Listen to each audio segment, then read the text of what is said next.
Yes, hello everyone, welcome back to FUTV United TV. I'm Adam. This is your evening update here on everything Manchester United. Manchester United to bring in a midfielder in January and let one go. First team players. Updates on that Mouzakitis and Manuel Ugarte story. Who is the mystery two players? Who are the mystery two players, sorry, I should say, who could be missing for Manchester United tomorrow? Is one of them Bruno Fernandes? Could some of this Man United fan base get what they wanted? And to see Manchester United without Bruno, I would rather him be in the side. No, thank you. I would like to see Bruno in there and doing bits like he was doing against Crystal Palace. But get your thoughts into the live comment section. Get into the comment section below when this video finishes as well, everybody, if you're playing catch up later on this evening. Because tonight, this show is going to go from the news into everything that's going on in the Premier League. It's rival watch night tonight, everybody. So make sure that you stay tuned in and watch the games with us. Keep us on, keep us in the background. Listen in to everything that's going on. Get a Man United fans' perspective on everything going down. We'll keep an eye on the table as we go through the night and see what Manchester United have got ahead of them going into that game against West Ham tomorrow. But more importantly, right now, let's get into the news. Let's get talking about what's going on with Manchester United. This transfer window, it's on, it's off, it's loans, it's buys, it's selling, it's not selling. Already, first week of December. I did warn you that this was coming. It is going to be rumour mill hell. It is. And we're going to get lots and lots of stories coming out and lots more stories floating around. First of all, let's get into this because we talked earlier on today. The potential of Manchester United going for an 18-year-old for 25 million that's got no Premier League experience, what he could bring to Manchester United this season. Yes, that is Christos Mouzakitis. Again, we have been speaking about him quite a bit, and there has been multiple stories this afternoon. One aggregate account calling this a Tier 1 Greek journalist actually coming out and giving us this news and what's actually happening at the moment with this. But this is the latest on Mouzakitis and where this deal is actually going. It is Manchester United have submitted an offer. Yeah, United have submitted an offer around 28 million euros for Christos Mouzakitis. Real Madrid have offered a little more. The two teams are ahead in the race. Olympiacos want close to 40 million euros and will only negotiate at more than 30 million euros. So, do we take this with a pinch of salt? Do we really believe in these headlines? Are they genuine? Are they real? It's come from Greek sources. It's come from a few people who I've got no idea who they are. I'm going to be honest. I don't know. All I know is that this kid is being talked about a lot and Manchester United are interested. Again, I said it, and I'll stick to this. I think this was probably a deal for the summer. But one of them players that you could bring in alongside one of the big guns that we're obviously looking at as well. I just didn't see anything like this really materialising going into January. I really did not. But look, the stories are going to keep on coming. We're going to talk about them. We're going to bring up where they've come from and why they might have relevance to what is going to happen. Because Manchester United not only in the incoming section in terms of this story and this news, but also in the outgoing section in terms of players that could possibly be leaving Manchester United. This is a story that came up earlier on, and this came from TalkSport's Alex Crook, who says just in this one, Manuel Ugarte's future at Manchester United looks bleak. There is a possibility he could leave the club in January or the summer. Now, look, this story on Ugarte is going to rumble on and rumble on forever and a day. The more important story is what's coming into Manchester United. We all know that Manuel Ugarte's time at United is pretty much over. We talked last night about his head being on the block amongst a few other Manchester United players potentially leaving the football club. We spoke last night about the Manchester United midfield overhaul and what it might bring. Well, what it's going to bring is a lot of players losing their place in Manchester United's side and being told by the football club to go and find another place to play your football. Manuel Ugarte could be sold in January. I still feel more likely to go in the summer transfer window, but if an opportunity comes around for Manchester United, a player in and a player out, and it's a player that Manchester United are probably going to get cheaper than what Manuel Ugarte is in terms of wages, then you could look at this as something that could actually be genuine. Again, though, it's the same thing, isn't it? Is Mouzakitis going to be a second fiddle type of player? He's playing first team football at the moment. Does he want And does he feel like he warrants a place in the starting lineup at Manchester United? It's a get in line statement there for me. I don't think Mouzakitis is ready for the Premier League. I would love to be proved wrong, but I'm going to keep on playing this transfer down. As much as people play it up, I like the idea. I really do like the idea. I still wouldn't put him ahead of players that we know are going to give us a better chance in this midfield. And once again, taking nothing away from the players and nothing away from the potential of these young players coming into Manchester United, or perhaps coming into Manchester United. It's a strange one, isn't it? When you're trying to break down what a deal is and how good it might actually work out for Manchester United. The age factor really does worry me. Even though he's playing first team football in Greece, I don't care. Just don't see him fitting in at Manchester United. I would love to be clipped up right now. United sign him in January and he helps us get into the Champions League. Fantastic. It would be brilliant, wouldn't it? But you know where I'm coming from. You know this story. The more realistic one in this is Manuel Ugarte.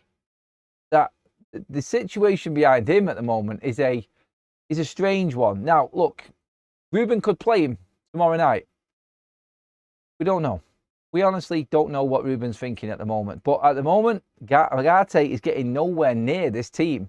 He's not even being risked at the moment by Manchester United. So there clearly has been a drop-off in form or opinion from Ruben Amorim on Ugarte, and there is a big problem with his qualities and what he's bringing to the table at the moment, it would seem. And I would not be surprised if Manchester United were looking to get rid of Manuel Ugarte in January.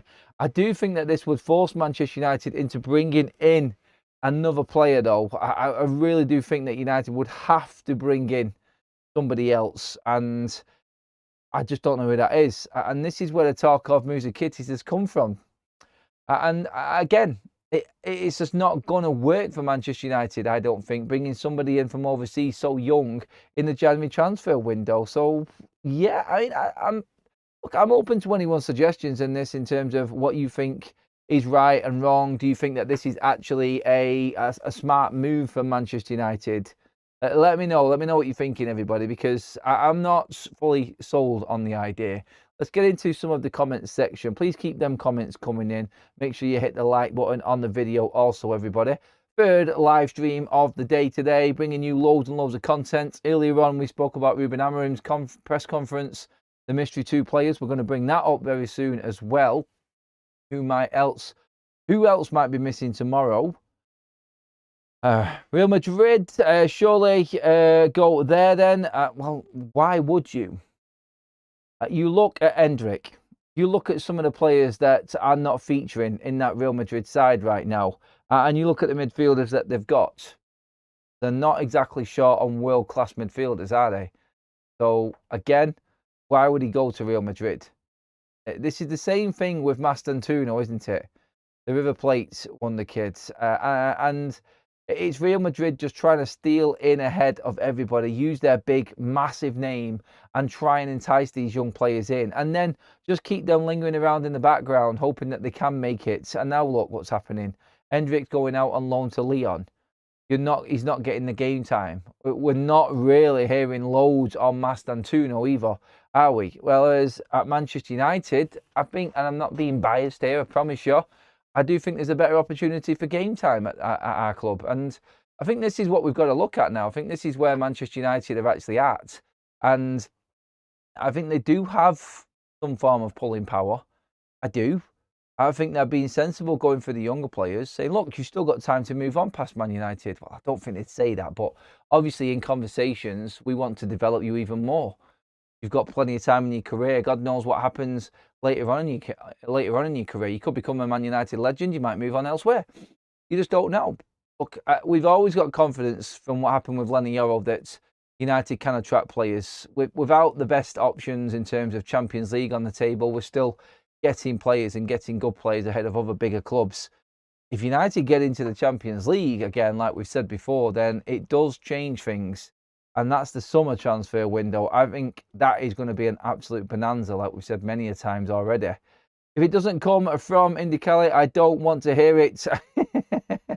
I like that one, Indy. Ugarte is 120 a week. A beat alone, surely, if anything. Well, I don't know. I don't know. Why would you loan Ugarte out? You need him. As crap as he is this season, look, I'm not saying he hasn't got qualities, Ugarte. He has been awful this season, in my opinion. You can't afford to loan him out. You need the squad depth. You need, whether you think he's a good player or not, you need somebody else in to rest up Casemiro. Mainu is not going to cut it there, obviously, and Ruben's not going to play him there. And at the moment, in a game that we desperately needed something out of, Manuel Ugarte got nowhere near the pitch on Sunday against Crystal Palace. So that alone is telling you quite a lot in where Ruben is thinking here with Ugarte. And I just don't think I think something has happened. I really do. Just watch this now. Something hasn't happened, and Ugarte starts tomorrow. Would not put that past Ruben Amorim, but I just don't see it. I think he's got to go with his strongest side possible and get more points on the board. And Casemiro, it's going to be interesting what happens between Sunday to Thursday to Monday. Can Casemiro play all 3 of them games? That's 3 games in 8 days. Has he got that in him? Don't think so. So let's see what happens tomorrow night. Maybe Casemiro gets rested for Wolves. I don't know. We'll see, won't we? It is really interesting. And we will see, I think, plenty of stopping and changing over these next few weeks anyway with the team. Let's Go Lover says, it would be nice if they could buy Anderson or Stiller or Baleba in January. First team players for a change. They can't get them players because they're not for sale in January. That's the only thing, mate. It would be nice. But first-team players for a change, you don't really get many first-team players in January. It's opportunity. It's grabbing that bargain, I think. That player that you don't expect, or maybe sneaking a really good loan. That's what you're looking at in January, realistically, isn't it? I don't think we're going to get any more first-team, or what you would call first-team type players anyway, in January. It's just not doable. I don't want to see him at United. We need proven quality in central midfield, not young hopes. I'd 100% rather have Gallagher than it's not Mastantuono, it's Mouzakitis right now. Mastantuono was the one that went to Real Madrid in the summer, the forward. I get that. I'm sort of with that as well. Right now, younger players is not what we need. We've got Kone, who is 19. We've got Orozco coming in, who is 18. Obviously, in the summer, we're going to buy 2 more in the summer. It would seem 2 big players. On top of that, do we need another? Because Mouzakitis is a holding midfielder and only really plays in that area of the pitch. So you'd have to be fully sold on bringing him in because he is going to be your 6. He is going to be your replacement for Casemiro. It just doesn't seem right. It doesn't seem right that an 18-year-old would come in. Not that it's wrong an 18-year-old coming into Manchester United. It's great. But in that position at this time of the season, in the transfer window in January, I'm not there with that one. I don't think that Manchester United are going to... Well, look, never say never. I just don't see it. I really don't. I'm in full realistic mode right now. Really am. And that is just my opinion. If Ineos are serious, they go and get Anderson, Adam. They are serious boxing, but we cannot get Anderson in January. People need to stop thinking this way. He's not for sale. Forest will not sell him this season. It is a summer transfer, and unfortunately, we are not going to be able to get him. No one is. City, if they were serious, they'd go and get him. They're not going to go and get him. No one's going to go and get Elliot Anderson in January. The deal isn't on. And we've been told by every single source that that's the case. It's not just United. So we can't hold that on Ineos again and say that if we're serious, we go and get him. If we're serious, we go and get him in the summer. 100% agree with that one, mate. But yeah, unfortunately, a youngster cannot make it in this club at the moment. It says, Guto the Red. No, I'm with you. If we let City get Anderson, I will be gutted. Boxing, I'm with you on that as well. Because that's what will happen. Rodri is on the decline now. Well, this is where Manchester United need to make moves. And if we need to move players on in January, get deals done early, get things prepared for the summer to go right in and big bid, because City won't outbid Man United, I don't think. If it came to a bidding war, I think United could win it. I think it comes down to where the player wants to go. the importance of maybe doing a little bit of business in January to help Manchester United through this season could be the clincher to getting Elliot Anderson in the summer. Because if we've got Champions League football, we can afford to pay more for Elliot Anderson if necessary. Because that money, with squad to ratio rule that's kicking in the summer, with the players that are leaving Manchester United who are on massive wages, United will comfortably be able to afford Elliot Anderson from the summer transfer window. It's important that we get European football, though, this season. So do we go and get another player in? Do we strengthen our squad, knowing that we're probably going to sell Manuel Ugarte and Casemiro's going to leave in the summer? 3 midfielders out. Is there room to bring someone else in this January that could be seen as a player that's going to feature for Manchester United going into the next coming seasons? Could we do that? Yes, we could do that. And that would kind of make sense a little bit. But I find I'm actually trying to make reason out of something that doesn't have any, if you get what I mean. I'm trying to build a case here for United to sign Mouzakitis when really it should just be obvious. If it's not obvious, then we don't want him. And that, I think, has to be the stance for Manchester United. Before, if we're trying to find reasons to bring a player in and why he might just fit in, then it doesn't work, does it? You need to be 100%, probably 110% certain that we are going to get the right man. And if you are not, and he's not going to feature or he's not going to be in the starting 11, don't get him. Do not go out and get that player. That's important. Manuel Ugarte, I don't think will leave in January. I'm going to be honest again. With that one, I just don't see it. I think Manuel Ugarte is an exit in the summer, and I don't think anything beyond that. Before that, sorry. I don't.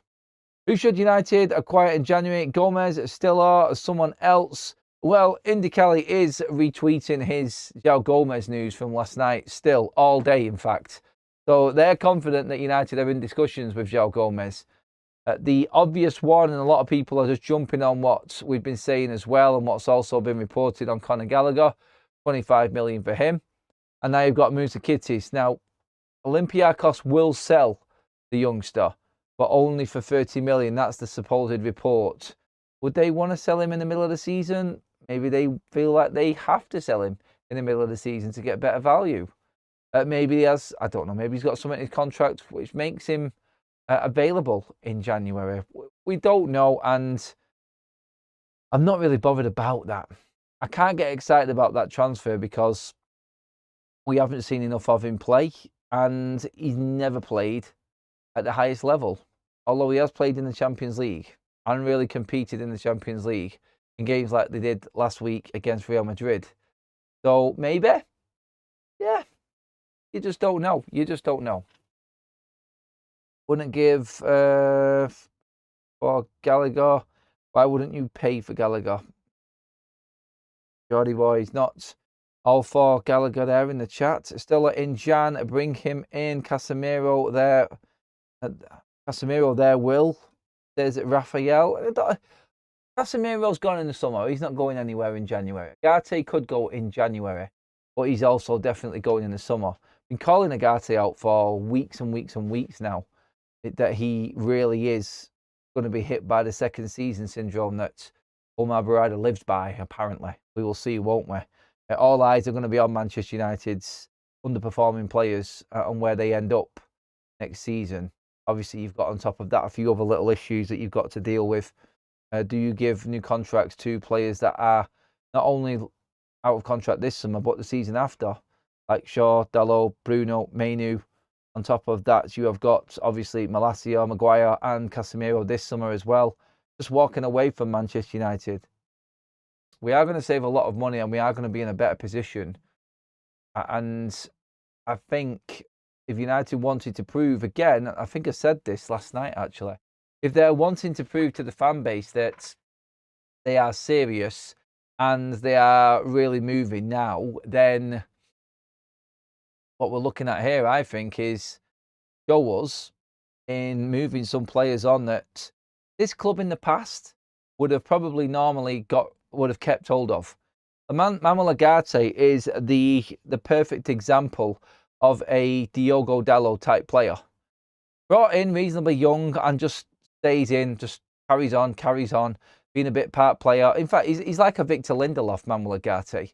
Are we going to see Manchester United start to act on these transfers? Are we going to see Manchester United start to get their act together and actually start to get rid of players before they just rot? Manuel Ugarte is probably worth 25-30 million of anyone's money right now. He's a decent player. He's just not good enough for Manchester United. Sell him while he's still got a bit of value. That's what I say. And that's how I'll be judging Ineos in the summer. I'll be judging them again on what they bring in, but also how they move players on. No contract for Maguire, none for Casemiro. Sling Malacia out. Obviously, Tom Eaton's time is up anyway. Sell Manuel Ugarte. Move on Kobbie Mainoo if you're not going to play him. Start making some absolute brutal, ruthless decisions and show us that you mean business. Because where a lot of United fans probably won't be happy with certain things that are said there, if Ineos do actually carry them out, they'll still look at it and go, well, they're not messing around, are they, though? And that's what we've never had before at this club. It's always been, he's just got a new contract. Let's just keep him because we need that player in the squad. And let's buy another player, and the squad gets buddy swollen up. And then you start blocking the academy players coming through because you got too much deadwood just sat there doing absolutely nothing. No, start making crucial decisions that are necessary and start proving to us that you are actually going in the right direction. That's what it's going to take. Cam, hello, my man. Welcome. Looking forward to getting back to Old Trafford. See you there. I will see you there, matey. Hopefully, we'll get some more opinion on the game. I'm hoping that tomorrow's going to be a good night for Man United. And we do see plenty of happy Manchester United fans. Fingers crossed. Fingers crossed. I am quietly confident on a 2-0 win. Don't forget, everybody, as well, our matchday sponsors will be back tomorrow. They're with us all the time now, all the way through into the new year for the sales as well. And that is OK Jersey, as you can see there. Their logo at the bottom left-hand corner of your screen. Click on that link in the live chat as well, everybody. And do make sure that it's actually not got the link on there. I'll pop that in anyway for you all, so you have got it. But yeah, cheers for that, Rodders, mate. I'm just going to drop that back in now. So the link is there that you can use. Get all the shirts that you want. All of the replica kits are there. 15 quid. For any shirt that you want. And if you use promo code Adam when checking out, then you will get even more discount on top of that. So get them stocking fillers now and get them presents cheap, them football shirts for any club around the world. It's all there. Kids full kits as well on sale now, and some nice looking jackets coming out as well, everybody. Check them out. Just realised you decorated the studio. I've been listening, but not watching. Yeah, I did a little bit of decorating. It's nothing much. It's nothing much. I had to try and make it a bit Christmassy. I'm not impressed with my tree. I'm going to be honest. I think I might need a bigger tree. I think I do. It's not looking good. It's looking quite feeble, actually, to be honest, isn't it? It is. I've squalls him in the corner there. I think I might get some out. I don't know. I do like to be a little bit Christmassy, but yeah, we have got the tinsel out and the little trees in the corner. I'm sure everybody's already noticed it. But I didn't check out some of the comments earlier on, but thank you anyone who did comment on it. Bring Stiller in Jan while Casemiro is still there. We'll give him time to settle in. Look at Verts. He has needed time to adapt. Casemiro will relieve pressure, says Raphael with the super chat. I get where you're coming from. I do. But Stiller is going to want to play. And if Casemiro is still there playing, then game time is the only thing that's going to help him out. Stop, start, nature, and trying to catch up to speed in a league that he's never played in before. That's difficult. That is very, very difficult. But real, you calling me Scrooge? No. Come on, mate. Come on. There is a tree there. Stop taking the mick, you lot. It is there in the corner. Kaz hasn't seen it yet either, so I'm probably going to get slaughtered by her as well when she sees the images. She won't be impressed by that, I can tell you that for nothing now, but it's there, and it is a little bit Christmassy. Shut up, use that.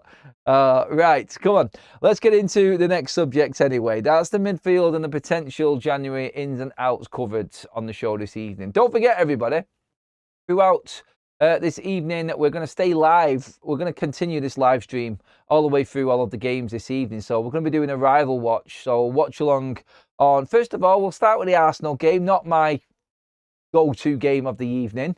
I would say the Villa Brighton and the Sunderland against Liverpool games are more important. So we'll keep our beady eyes on them. But Manchester United heading into the game tomorrow versus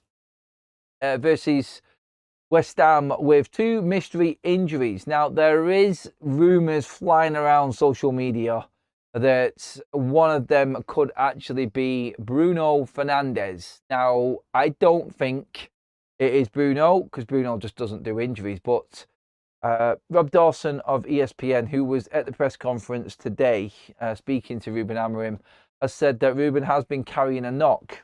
Now, I haven't looked at all the social media pictures of training, who has been in training, who hasn't this week. I've not seen anything of Bruno yet.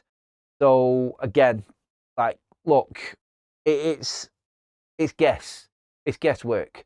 A lot of Man United fans would like to see United try and play without Bruno Fernandes. A lot of United fans won't be happy with me saying try and play without Bruno Fernandes, because they would love to see him out of the side. And there are definite Bruno haters within our audience, and everybody knows this. It is just, he has to be your cup of tea. Otherwise, you just don't like him. That's how it is with Bruno. I think we would miss Bruno tomorrow, though, against West Ham. I think he would be a weapon we need tomorrow. And I'd rather Bruno be playing in that game. I really would prefer him to be playing than sat out. But look, we'll find out tomorrow. Ruben has been talking in his press conference today. He said he's not going to let the media know yet. And that's all going to come tomorrow. So let's just see, shall we? Let's just see. And let's see if there is anything there that's, well, that is really going to affect us in terms of players that could potentially be missing in that game. I'm not too sure. I'm not too sure. I think Mainu would come in, or he would have to play Mainu, wouldn't he? If Bruno wasn't available, do you put Mainu straight in, everybody? Get into the chat right now. Is that something that you would do? I think we'd have to, wouldn't we? And Ruben would have to, simply because he's been calling it out forever and a day, saying that Cobby's fighting for Bruno Fernandes' place. Bruno's out. Surely Cobby comes in. Imagine if he didn't play Cobby and he brought, like, say, for instance, Mason Mount back into the fray. Now, that would be something, wouldn't it? That would be definitely causing a bit of a stir. That tinsel needs to stay around the logo all year, and you could at least put a star on top of that picture of Bruno. What picture of Bruno is? There's no picture. You mean Sir Alex? I mean, I think the decoration's just about adequate. I think Mount can do what Bruno does. Could be a successor. Could be his successor. But the interesting thing with Mason Mount is, like, look, Mason Mount is still only, what, 25, 26. He's still got plenty of years to go as well. So, again, I just feel like he has got plenty more years for Manchester United to come. You think about Mason Mount, by the way. He is about to finish off his 3rd year at Manchester United after this season. Going into next season, the conversation is going to move towards Mason Mount's contract renewal.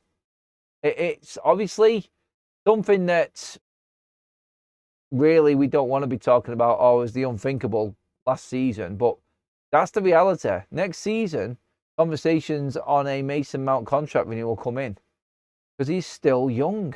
And that's the important thing that we need to remember. Mid-20s.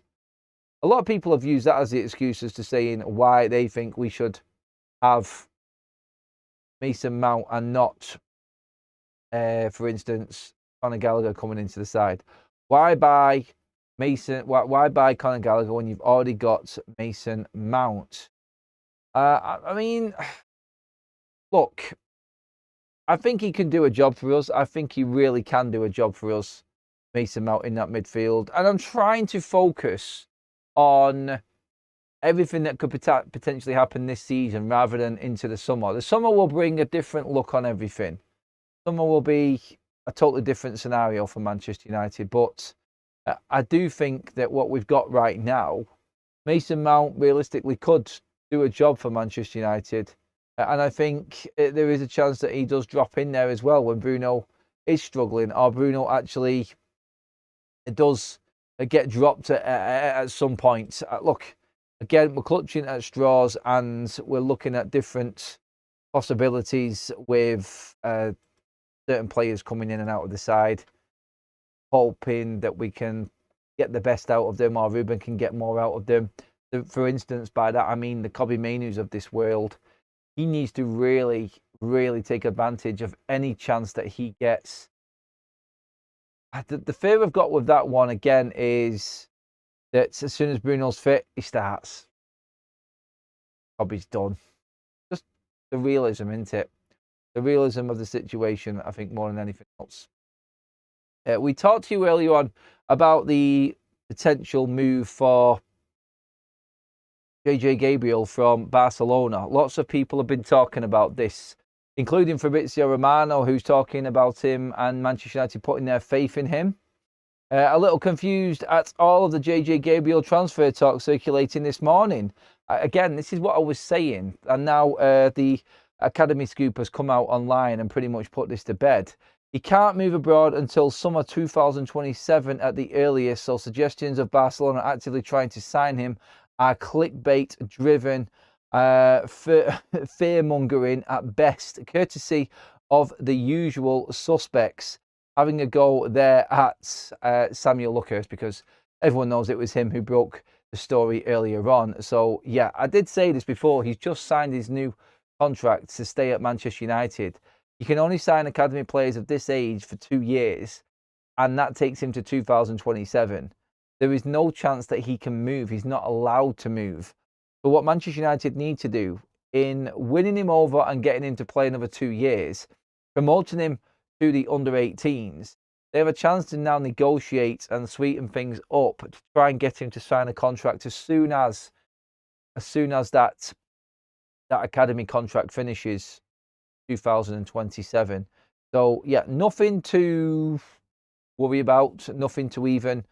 nothing to fear, really, with this one. He's not going anywhere yet, but like I've said on previous videos before, United probably are going to have to do a little bit more with JJ Gabriel in trying to keep him at the football club.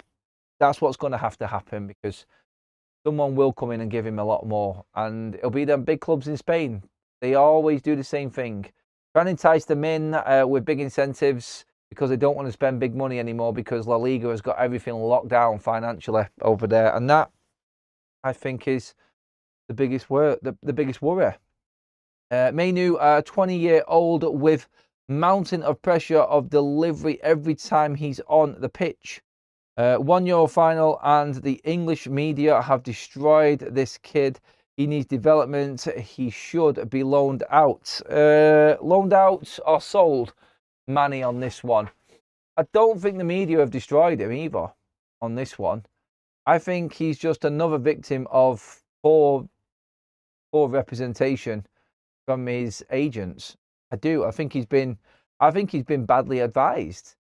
No player who hasn't played a full season for Manchester United, that hasn't turned 20, should be demanding 200 grand a week wages ahead of seasoned players that have done twice as much as him already. Not one player should be asking for that. And Kobbie Mainu's career at Manchester United, you can talk about it being ruined by Ruben Amorim. You can talk about the lack of chances and how fair it is behind everybody else. But there was a decline coming before this season with Kobbie Mainu.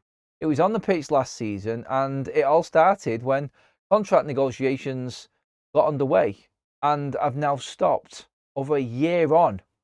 No outcome. Manchester United have stood their ground and told Kobbie Mainu he isn't getting anywhere near the money that he thinks he should be getting. And now that he's not playing, he's got no chance of getting it. So again, yes, you can probably drive the narrative that United are doing this on purpose just so they don't have to pay Kobbie Mainoo. If he's not paying, he's not worth the money. But I think Manchester United would also have a look on this and go, well, if he's not playing, then he holds no value in transfer fee either.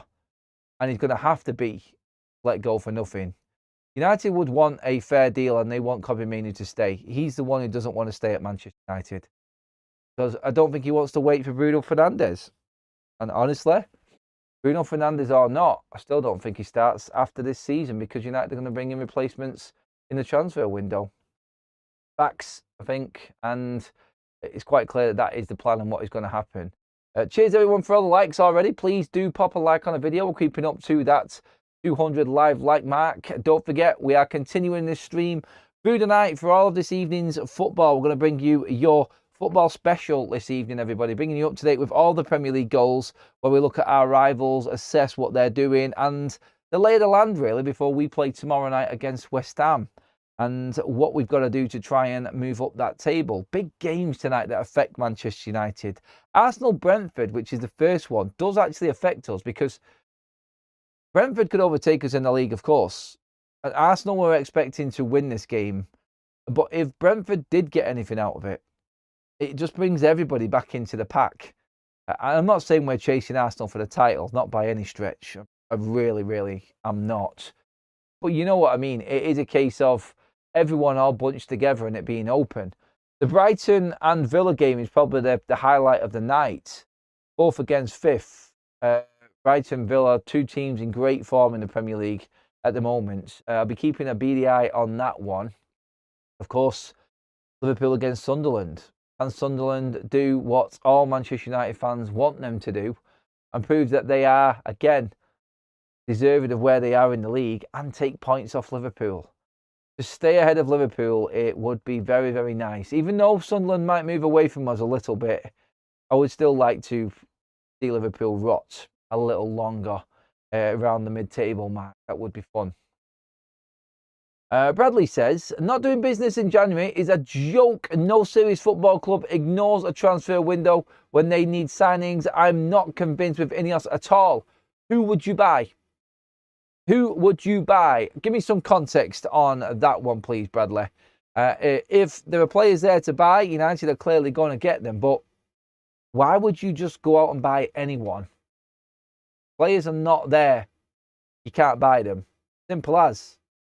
Kobbie is that every opportunity on the bench to show he's got quality and doesn't. And all United fans can say is, but he scored an FA Cup final.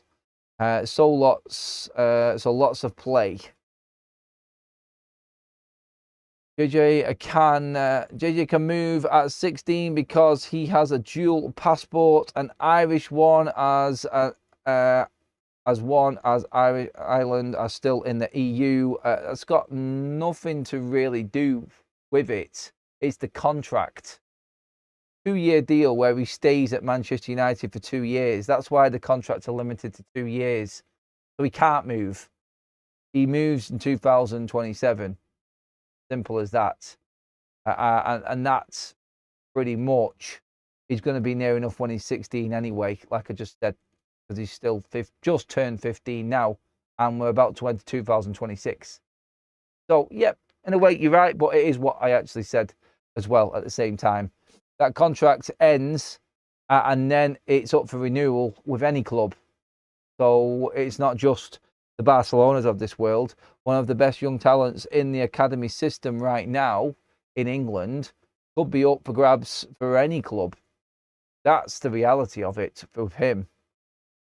Sunderland win is ideal. I'm not convinced that their form will hold out, so take points from rivals.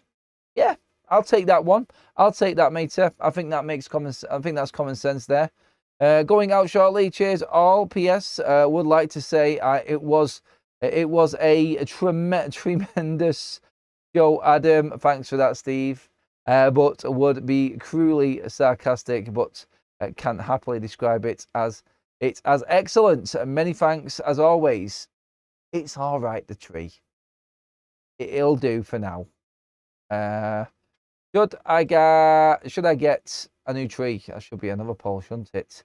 The poll running right now in the live chat. Who's staying with us for Rival Watch? We're running a full football special this evening. So get in there and let me know what you're thinking. Just leave us on in the background and I'll keep you updated on all the scores. We don't need TV. TV is crap. And the opinion is bobbins. Let's just do it here on YouTube, here on Forever United TV. And let's have a ball this evening, everybody. So, yeah, get yourself comfy, get your popcorn and get ready to go. We are going to be transferring across into that in the next 5 minutes, in fact. So, yeah, stay with us. Get your thoughts in still on all of the topics, though. I want to talk about Benjamin Sesko now, though, because Benjamin Sesko is apparently looking and earmarking the return date of the Bournemouth game. So, the last game for Brian Mbeumo and Ahmad in our front line is the game that Benjamin Sesko is hoping to also be back for, which is good news for Manchester United fans. Really, I mean, another option and just having a different type of striker to be able to come on. Hopefully with still a continuing form from Joshua Zirkzee. Maybe, potentially. That would be nice if Josh could actually keep his form up, but yeah, I mean, I still would like to see Benjamin Sesko develop and be our number one striker rather than Joshua Zirkzee. Zirkzee could potentially play in there, in and around the actual number 10 role still, couldn't he, though? There's still a possibility for Zirkzee to be in this Man United side, but when Brian Mbeumo returns, and like we were talking earlier on, Matheus Cunha is coming back as well very, very soon. So that is going to play a big part in his game time. And like people online today, Alex Crook, another one, Joshua Zirkzee is still an option and could leave Manchester United. Joshua Zirkzee likely to stay at Manchester United even beyond January. At the moment, that has been Manchester United's stance on this one. We'll see if that changes when Brian Mbeumo and Matheus Cunha come back and he's stuck back on the bench. He has given himself a chance, though. We will say that. There is a good chance. Benjamin Sesko, and the report from Sam on this one, Sam Sears said, he's aiming to be back in contention for the Bournemouth game on the 15th of December as he continues to make steady progress in his recovery. Sesko has been moving in the right direction as he works towards a return to action. While his progress has been positive overall, his comeback is taking a little longer than some had initially hoped. That delay has been noted externally, but internally, the tone around his recovery remains calm. And yeah, calmness, I think, was the word when Joshua Zirkzee went down. It was always reported as not that bad, not a real issue, and it does look like that is the same. I would love to get him back in. I would love to get him back in. Carl's being realistic in the chat there as well. He says, Zirkzee has had a good half of football. He still needs to be sold. Sesko jury is out for me. We need another top striker as well, really. I do think we need another striker in the summer. I don't think Zirkzee will last. I don't think he's the right striker. Don't get me wrong. If Zirkzee starts pulling up trees and starts being a world beater now for the next couple of months, then yeah, I'm all ears. Let's just see what we can get from him. But realistically, has he really shown that he's got them capabilities? I don't think he has. I really don't think that he has. So I think that's how I'm going to look at Joshua Zirkzee. I need more proof from him. I need him to show us that he is actually capable and is definitely going to be up there challenging with the other forwards in Man United's side. That's the way I look at it anyway. Well, look, thank you for the gifted membership there, London, as well. I am just in the middle of trying to get the games on now, so I am going to quickly just sort that out. We're going to transfer across now to our evening content as well. We're going to keep an eye on all of the games this evening in the Premier League. Arsenal is the first one up with a kickoff at 7:30, so just 10 minutes away from kickoff for the Arsenal game now. So we're going to do